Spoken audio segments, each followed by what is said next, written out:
So we're going to start off with something special. We've got a chant to get us going to our rally. We're going to have half the side. This side's going to do the first part, and this side will do the second part, okay? So you guys are going to say, fire it up. You're going to say, ready to go. You got it? Right. Fire it up. Fire it up. Ready to go. Fire it up. Ready to go. Ready to go. Ready to go. Ready to go. Ready to go. Ready to go. Ready to go. Ready to go. Ready to go. Woo-hoo! Ready to go.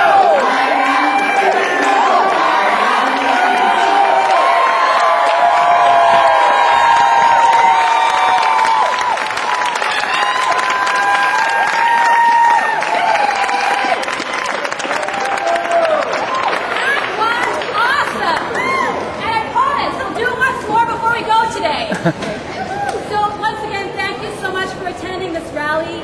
It means a lot to all the flight attendants at Air Canada all across the system. Sisters, brothers, honored guests, ladies and gentlemen, and I'm glad to see that we have children here because families are really important to us at Air Canada. Thank you again for showing your support to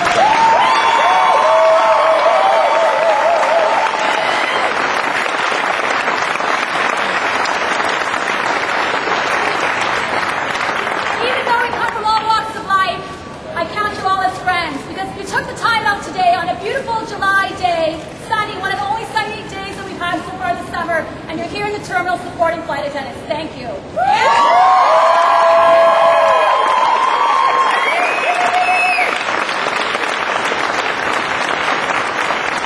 also like to thank briefly the GTA for giving us permission to use the space, and I know that we're going to have a successful and peaceful rally today here at the airport.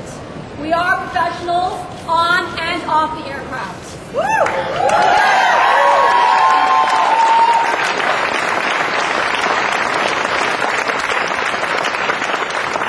In a corporate decision to close 2 bases and to lay off 300 flight attendants in Vancouver, Air Canada has shown how little it respects its employees, the traveling public, and communities across this country. Make no mistake, these closures will have an impact on flights and passengers' abilities to get from one end of our country to another and all points in between. Families, communities, and of course employees will be hurt by this decision. Some of you are wondering what prepare for pushback means with our slogan. Well, flight attendants, as you know, when we're getting ready to depart, we go through the aircraft to make sure everything's safe. Your seatbelt is on, your seat is upright, your table's in the upright position, aisles and exits are blocked, and they do the safety demo. Well, right now, Air Canada is trying to speed up the departure of this aircraft, and we're telling them that we're ready for their pushback, and we're going to push back hard.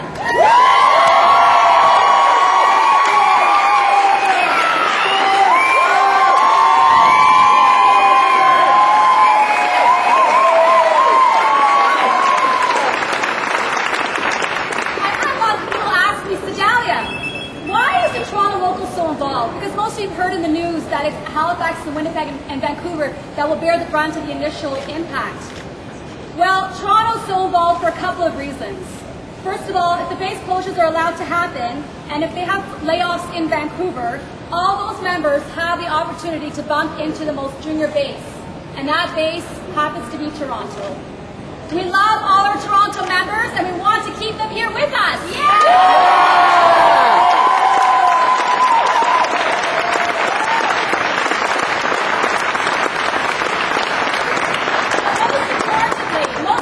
In the labor movement, there's a saying, and the saying goes, an injury to one is an injury to all. And Air Canada, by injuring just one flight attendant, is injuring all flight attendants across the country. And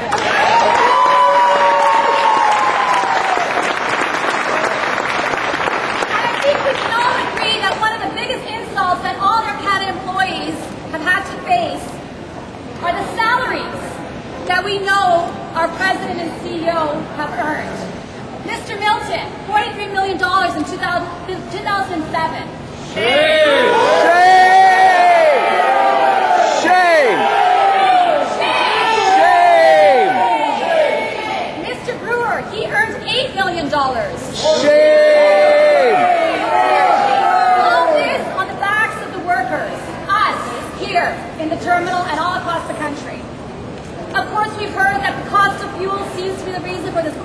decision to displace hundreds of workers from their communities and from their families. It's in every corporate communication we receive. Oil prices, we need to cut back. In Mr. Brewer's letter, dated July 3rd to employees, he wrote, "We can all do our part to deal with the high cost of fuel." And in his blog, dated July the 10th, he wrote, "There will be no sacred cows and everything will be up for discussion and scrutiny." Everything? What is he doing personally to offset this alleged crisis? Has he reduced his salary? No! Has he given back his stock options or bonus? No! Has he treated Canada employees with fairness, dignity, and respect? No! He has done nothing to share the pain, yet he wants us, the employees, the face of this airline, to make huge sacrifices. Yet where's his sacrifice? You know, I came in this morning, parked in the terminal, and I saw the aircraft with all our names on it, right? You know the one, the Maple Leaf, where all the employees have their name. And it occurred to me, and maybe it hasn't occurred yet to our CEOs, that's the face of this company. All those names on that aircraft, we're the driving force behind Air Canada. We make it work every single day. We get our passengers from point A to B to C safely and with lots of comfort. That's right.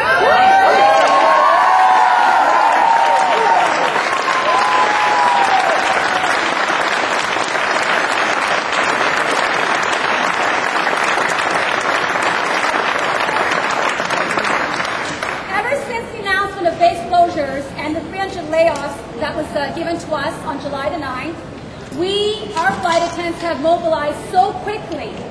It is incredible. It is just astonishing the power of collective action. And not just collective action within Air Canada, but collective action within all other unionized groups. The support that we have is incredible, and I'll name them off in a few minutes. Many of them are here today to show their strength and their solidarity. Our collective power is strong. Our collective strength is impressive. And on a personal note, as many of you know, I'm the local president here in Toronto, representing 3,500 flight attendants.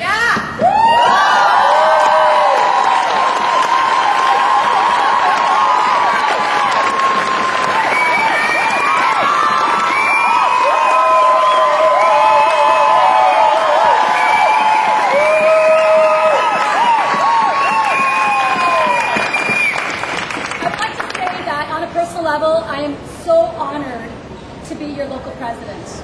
And I'm proud of all my Toronto flight attendants. Whether you realize it or not, you are activists. And if you weren't an activist in the past, you have become an activist. You have shown the rest of the country that we are not just focused on Toronto, but that we care about our sisters and brothers across this country. And that with them, we can show Air Canada how strong, how powerful, and how courageous we are together.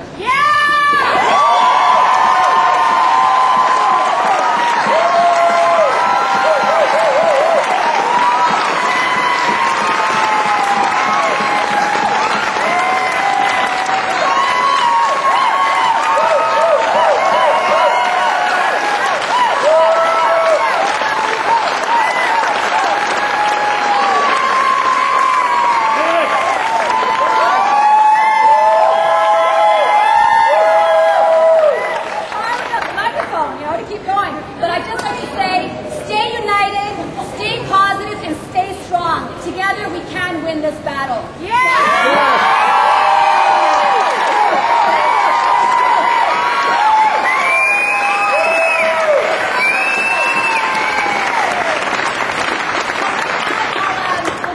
have many honored guests to speak today. Our next speaker is Leslie Swan.